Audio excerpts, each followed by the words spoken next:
भाई यहाँ हमें इस सिस्टम ऑफ इक्वेशंस को खारिज करने यानी एलिमिनेशन के तरीके से हल करना है। एक इक्वेशन में 2x - y बराबर है 14 के और दूसरी में -6x - 3y बराबर है 42 नहीं -42 के। अब वैसे तो हम x या y दोनों में से किसी को भी पूरी तरह से हटा सकते हैं यानी एलिमिनेट कर सकते हैं, लेकिन अभी के लिए मैं y को चुन रही हूँ। y को मुकम्मल तौर पे हटाने के लिए हमें इस इक्वेशन को 3 से ज़रब देना होगा, ताकि जब हम इन दोनों इक्वेशंस को आपस में जमा करें तो इक्वेशन का तवाज़ुन भी ना बिगड़े और साथ ही साथ y मुकम्मल तौर पर इस इक्वेशन से ख़त्म हो जाए। यूँ पीछे सिर्फ एक ही वेरिएबल रह जाएगा और उसको तो हम आराम से हल कर सकते हैं। चलें फिर काम शुरू करते हैं। इस इक्वेशन को जब हम 3 से ज़रब देंगे तो हमारे पास 6x - 3y यहाँ आ जाएगा और इक्वेशन के इस तरफ आ जाएगा 42। चलें अब इस तरफ -6x और 3y जमा कर देते हैं और इस तरफ -42 जमा कर देते हैं। भाई यहाँ मामला थोड़ा गड़बड़ लग रहा है।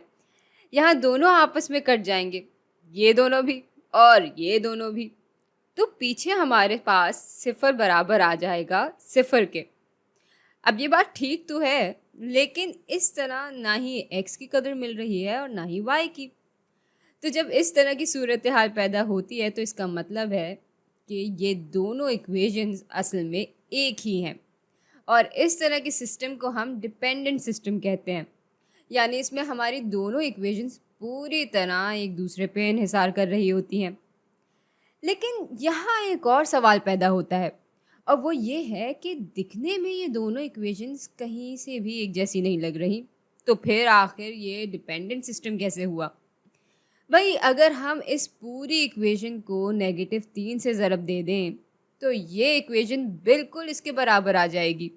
और अगर हम ऐसा करने के बजाय इस पूरी इक्वेशन को -3 से तकसीम कर दें, या चलें ऐसा कह दें कि -1/3 से इस पूरी इक्वेशन को ज़रब दे दें, तो ये इक्वेशन बिल्कुल इसके बराबर आ जाएगी। यानी ये दोनों असल में एक दूसरे के स्केल्ड वर्जन्स हैं। चलें इस बात को ज़रा ग्राफ की मदद से भी समझने की कोशिश करते हैं और इसके लिए सबसे पहले ज़रा इस इक्वेशन को स्लोप इंटरसेप्ट की शक्ल में ले आते हैं। तो भाई अभी 2x - y बराबर है 14 के। स्लोप इंटरसेप्ट की शक्ल में लाने के लिए हमें y को अलग करना होगा और इसके लिए पहले तो हम 2x को इक्वेशन के दोनों हिस्सों से माइनस कर देंगे। ये दोनों आपस में कट जाएंगे और पीछे -y रह जाएगा, जो कि बराबर होगा -2x - 14 के। अब इस पूरी इक्वेशन को हम -1 से ज़रब भी दे देंगे ताकि ये y नेगेटिव से हटकर पॉजिटिव हो जाए और यूं इक्वेशन का तवाज़ुन भी बरकरार रहेगा। तो अब y बराबर हो जाएगा 2x - 14 के। अच्छा, ये हो जाएगा हमारा x एक्सिस और ये हो जाएगा y एक्सिस। ये लकीर y एक्सिस से -14 पे गुजर रही होगी, तो ये आ गया हमारा y इंटरसेप्ट और इसकी ढलान 2 के बराबर है, तो ये लकीर कुछ इस शक्ल की होगी। हाँ, तो अब आप जब इस इक्वेशन को स्लोप इंटरसेप्ट की शक्ल में लिखेंगे और इसको ग्राफ पे बनाएंगे तो आप देखेंगे कि हमें बिल्कुल इसकी जैसी एक और लकीर मिल जाएगी। वो लकीर भी इन्हीं सारे नुक्तों पे होकर गुजर रही होगी। यानी ग्राफ की मदद से भी आप देख सकते हैं कि जब भी किसी सिस्टम ऑफ इक्वेशंस को हल करते हुए हमें इस तरह की कोई चीज़ मिलती है या हम इस नतीजे पे पहुंचते हैं कि सारे वेरिएबल्स कट जाते हैं और इक्वेशन के दोनों हिस्सों में एक जैसी कदर होती है, तो इसका मतलब है कि हमें डिपेंडेंट सिस्टम दिया गया है जिसमें दोनों इक्वेशंस असल में एक ही लकीर दे रही होती हैं।